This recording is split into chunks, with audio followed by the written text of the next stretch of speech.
The bus, a relic from decades past, groaned under the weight of its own history. Its faded paint and cracked windows hinted at stories untold. Inside, the few passengers sat in silence, their faces shadowed and uneasy. The driver, Mr. Collins, an elderly man with a weathered face, focused intently on the road, his hands gripping the wheel with a nervous familiarity. Strange night for a drive, isn't it? Sarah, a young woman with a backpack, whispered to the man next to her. Tom, a burly construction worker, nodded, his eyes fixed on the window. Feels like something's watching us. Just the nerves, I guess. Tom replied, though his voice betrayed a hint of doubt. Mr. Collins cursed under his breath, stepping out into the night to inspect the engine. A chill wind swept through the open door, carrying with it the scent of earth and decay. Emma, a timid schoolteacher, glanced nervously around. What's happening?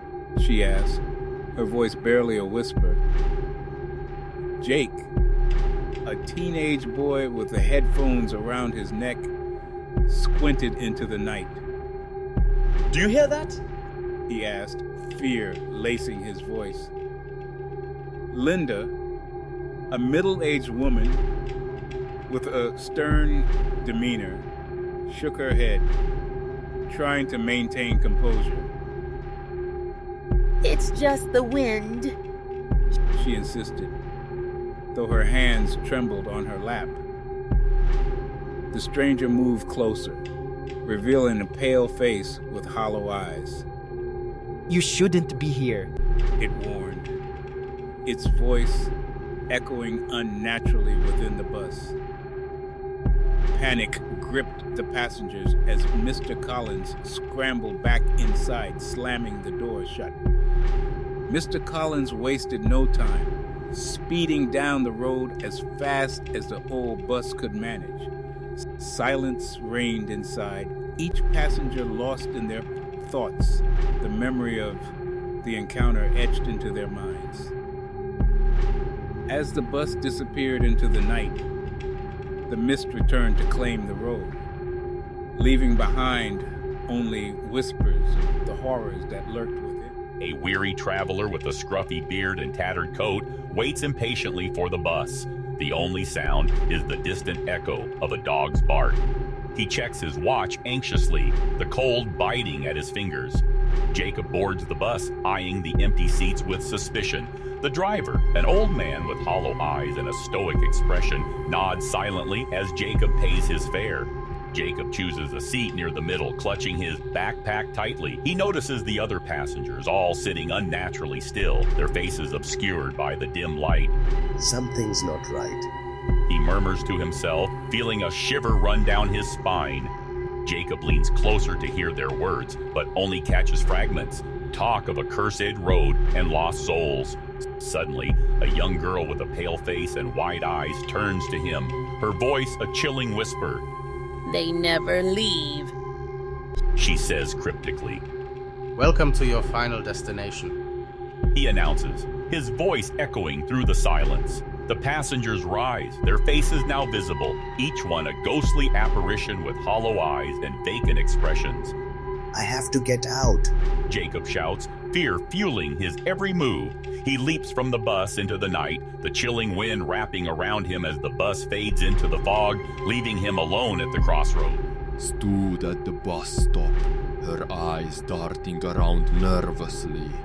She clutched her backpack tightly, trying to shake off the uneasy feeling creeping up her spine.